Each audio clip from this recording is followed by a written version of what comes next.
Guys, ഇന്നത്തെ challenge ഗ്ലാസ്സിൽ ഒഴിക്കുന്ന ജ്യൂസിന്റെ അളവ് 200 ഗ്രാമിൽ കൂടാൻ പാടില്ല.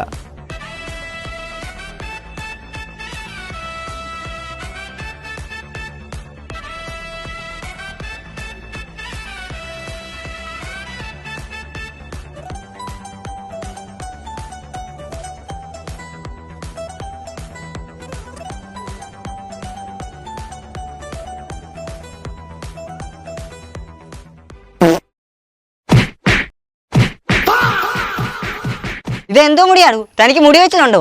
ആടാ, മുടിയെല്ലാം കൊഴിയുക. നല്ലൊരു ഷാമ്പു യൂസ് ചെയ്താൽ പോരെ? നല്ലൊരു ഷാമ്പു എന്ന് പറയുമ്പോൾ നമ്മുടെ പർപ്പിളിൽ അവൈലബിൾ ആയിട്ടുള്ള നാറ്റ് ഹാബിറ്റിന്റെ ഫ്രഷ് നവദ ഷാമ്പു ആണ്. ഇതൊരു 9 കെയർ നറിഷിംഗ് ഫോർമുലയാണ്. ഇതിൽ അംല, ഹിബിസ്കസ് പോലെയുള്ള നാച്ചുറൽ ഇൻഗ്രീഡിയൻസ് ആണ് അടങ്ങിയിരിക്കുന്നത്. ഇത് നമ്മുടെ ഹെയറിനും സ്കാൽപ്പിനും റൂട്ടിൽ നിന്ന് തന്നെ നറിഷ് ചെയ്ത് ഡാമേജ് റിപ്പയർ ചെയ്യാനും ബ്രേക്കേജ് റെഡ്യൂസ് ചെയ്യാനും ഹെൽപ്പ് ചെയ്യുന്നു. കൂടാതെ ഇത് നമ്മുടെ ഹെയറിനെ 6 മടങ്ങ് കൂടുതൽ സോഫ്റ്റ്വെയർ, സ്ട്രോങ്ങർ, ഷൈനിയർ ആക്കി വെക്കുന്നു. And this is made fresh in ayurvedic kitchen and also paraben, silicone and SLS free product. ഞങ്ങളുടെ കൂപ്പൺ കോഡായ NATPSA 30 യൂസ് ചെയ്താൽ നിങ്ങൾക്ക് 30% ഓഫും കിട്ടും. ഈ പ്രോഡക്റ്റ് പർപ്പിൾ അവൈലബിൾ ആണ്, കൂടാതെ താഴെ ടാഗ് ചെയ്തിട്ടുണ്ട്.